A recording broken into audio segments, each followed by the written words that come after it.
Class is dismissed, boys and girls.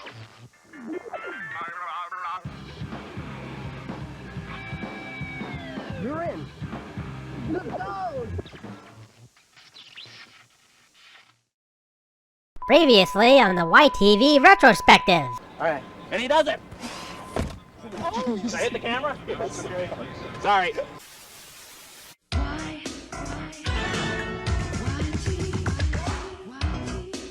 Check this out. Everybody.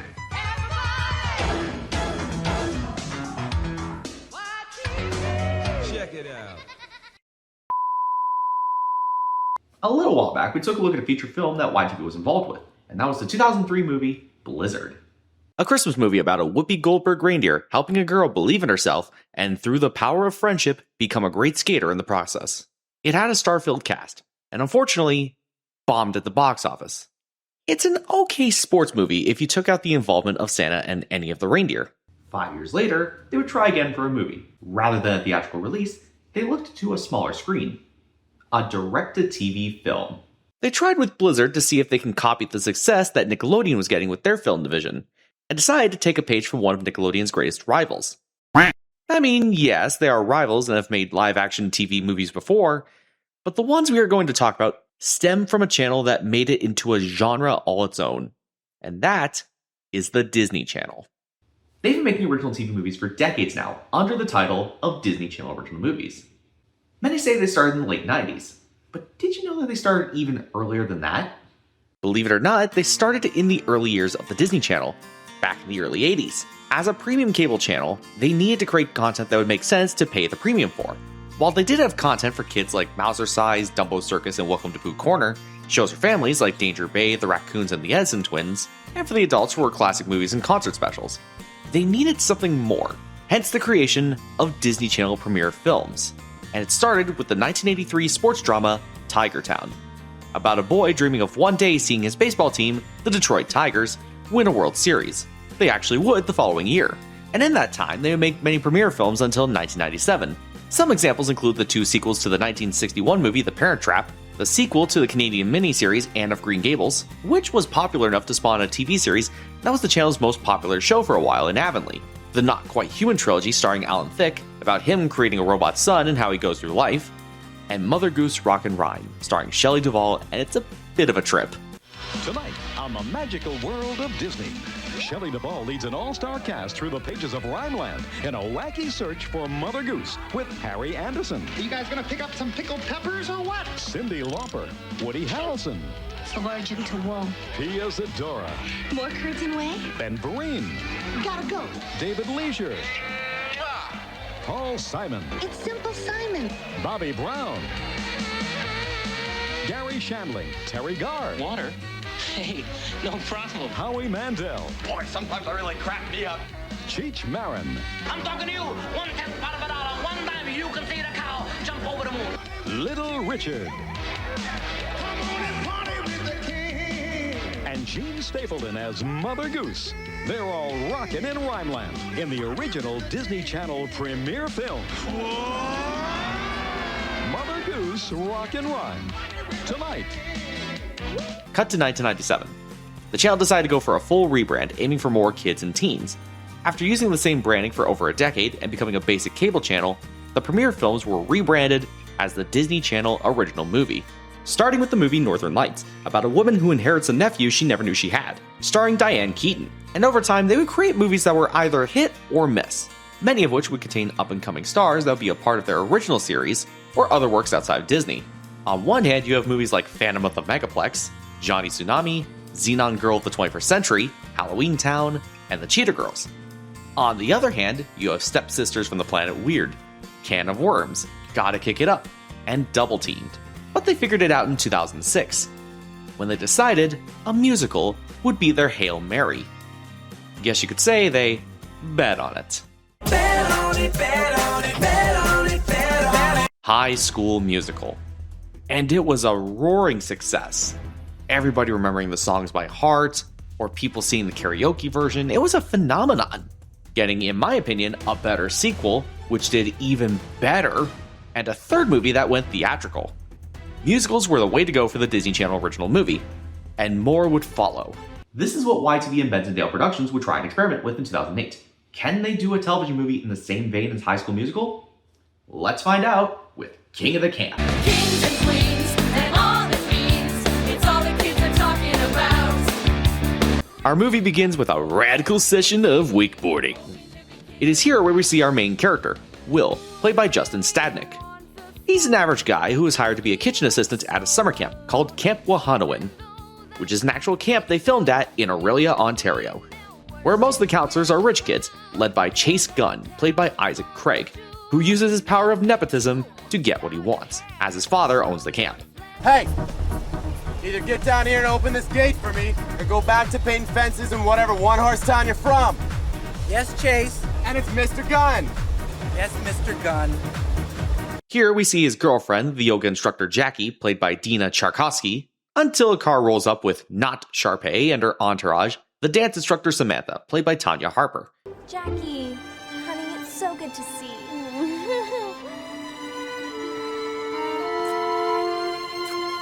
And not Ryan, the enthusiastic Rob, played by Seth Wood. And finally our main girl, Cindy, played by Ashley Carter, who is not really looking to become the queen of the camp, and just wants to enjoy her time there, despite her mother egging her on to be the best, and also her tattle of a little sister, Tracy. Please, make your father and mother proud.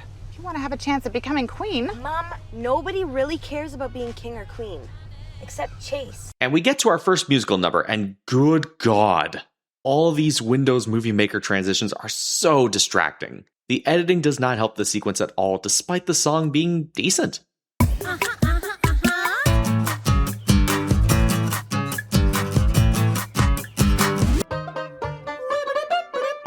Maybe tomorrow I'll wanna settle down.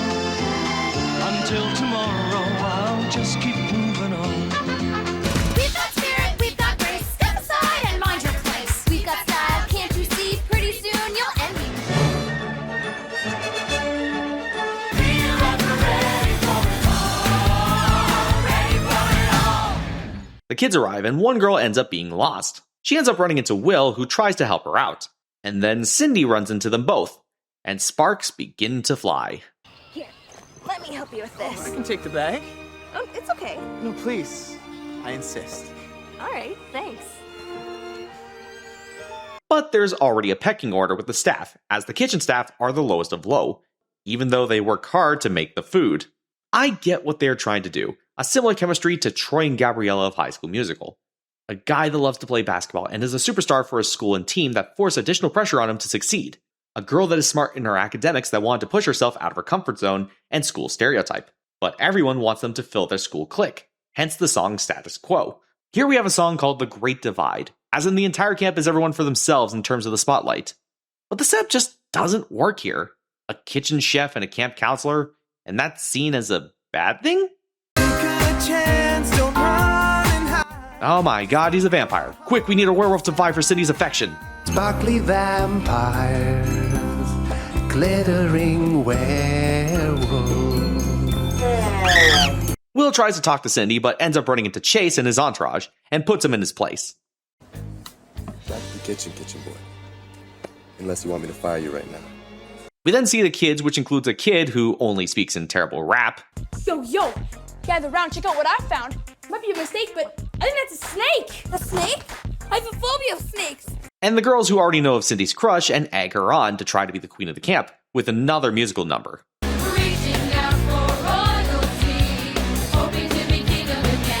Something I noticed early on in this movie is, who exactly wants to be king or queen of the camp? Especially when the competition looks to be towards the counselors. Wouldn't it be for the kids going to the camp? Also, it's summer camp. A time to relax, learn new skills, enjoy nature to an extent? Does everything need to be a competition in life? Does every hobby need to be a side hustle for money and a superiority complex? Rob and Cindy try to teach a girl how to get on a wakeboard, and Will shows that she's standing on it wrong, in a strange way. Okay, turn around. Hey. Hey, what are you doing? You see how she stepped?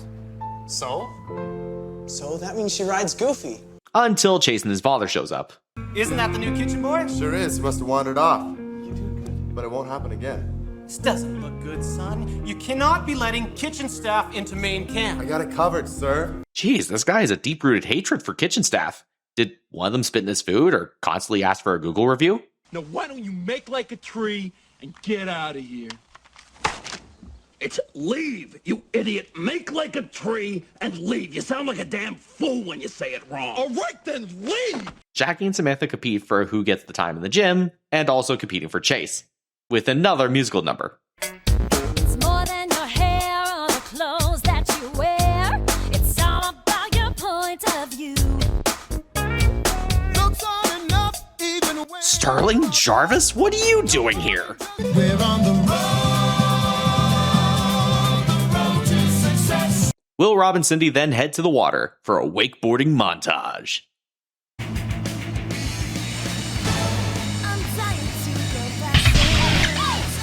Sparkly vampires. The girl from earlier, named Sarah, gets a number about not fitting in. Can you pick up the phone? 'Cause my heart is calling. 'Cause my heart is calling home. The number you have called is not connected. Please check the number before calling again. And then we cut to a wakeboarding competition, with the counselors dressing up as superheroes.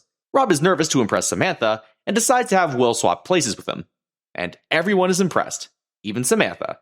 Oh, there he is. Oh, Robbie, you were like so totally Oh my god. Did he just ignore me? I'm ignoring you. I said I'm ignoring you. Stop ignoring me! Ignoring you! The kids complain about the food to the head of the kitchen staff, which leads to another musical number about how the food is terrible.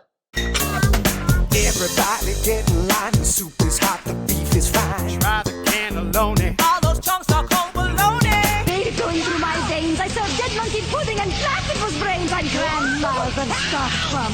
Grandmother stuff from. Cindy has some doubts thanks to the pecking order, and Will provides a challenge to step over the boundary. The line. You're on that side of the line, and I'm on this side. As long as we both stay on our own sides, everything will be fine. I dare you to step across this one. Tisk, tisk, tisk. Leading to another musical number about their connection. If you want love to start, I'm at the door to your heart.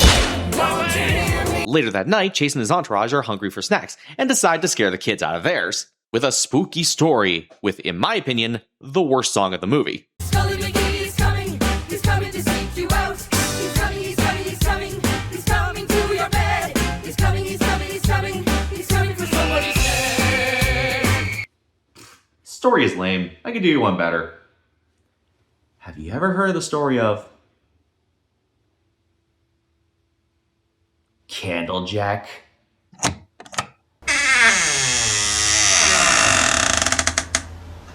Oh no. I'm gonna need more rope. Tracy rats out her sister, telling her mom about her relationship with Will. I thought you were my friend, not just my sister. I was just trying to help. You spied on her, and you tattled to your mom, and that's helping her? She's totally crushing on him. Totally. My mom's gonna flip when I tell her. Come on, girls. I've got some emailing to do. Some sister you are. Miss Finster, those girls over there said a bad word. Good boy, Randall. Here's a cookie.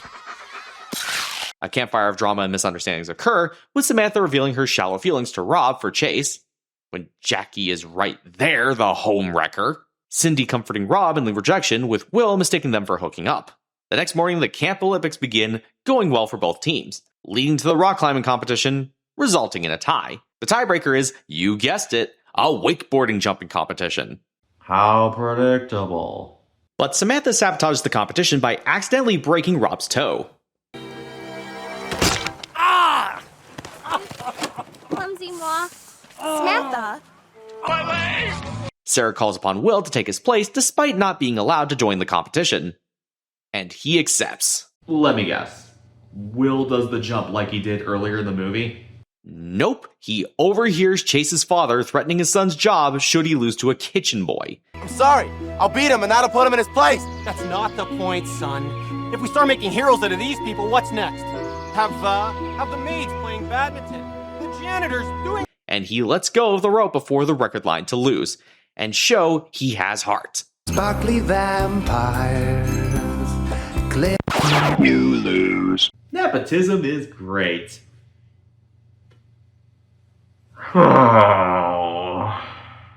Chase realizes what he did, and they soon became friends, with Chase and Samantha becoming the king and queen of the camp. And finally give equality to the kitchen staff with one final musical number. We'll be friends forever, singing the songs we learned together. And that was King of the Camp. And this one was a bit of a mess. The story being predictable, the music ranging from okay at best to bad at worst, and some of the acting and editing isn't great. If you do want to check it out for yourself, the movie does have a DVD release which is out of print, which included a soundtrack disc. But you can also rent the movie on Amazon Prime, iTunes, and YouTube. Now here's the funny thing about this movie. King of the Camp premiered on May 4th, 2008, on YTV's Sunday movie block at the time, Zappix. However, over a month later, Disney Channel would premiere a movie that not only had the premise take place at a summer camp, was also filmed in Ontario, but would immediately overshadow King of the Camp. And its presence is deafening.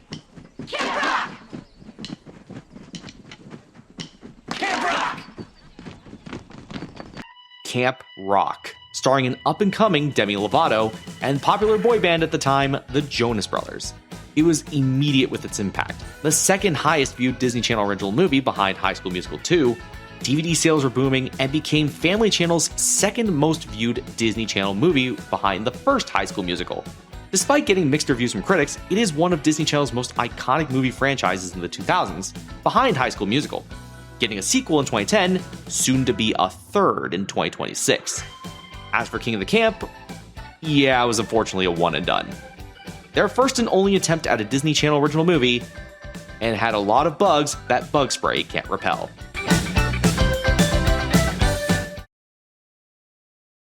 When we come back, I know we're still in the dog days of summer, but we really are giving the next one to the dogs. Next time on the YTV Retrospective. Hold on to your fleet, Collie. Television is going to the dogs. As we unleash Jim Henson's Dog City. The exciting adventures of H-Word Private Eye Scoop. I don't know how you do it. And Elliot Shaz. Me. The incredible canine cartoonist who created Ace. Together, Ace and I keep Dog City from going to the dogs. I'm taking the case. Don't miss the fun on Jim Henson's Dog City. Later today on Fox. You'll sit up and beg for more. Stay.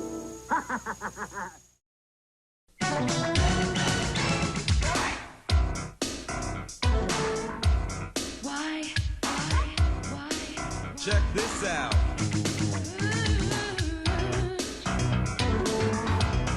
YT.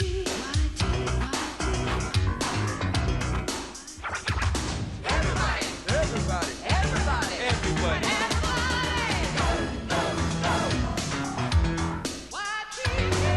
Check it out.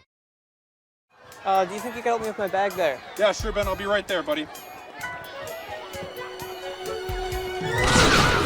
Oh!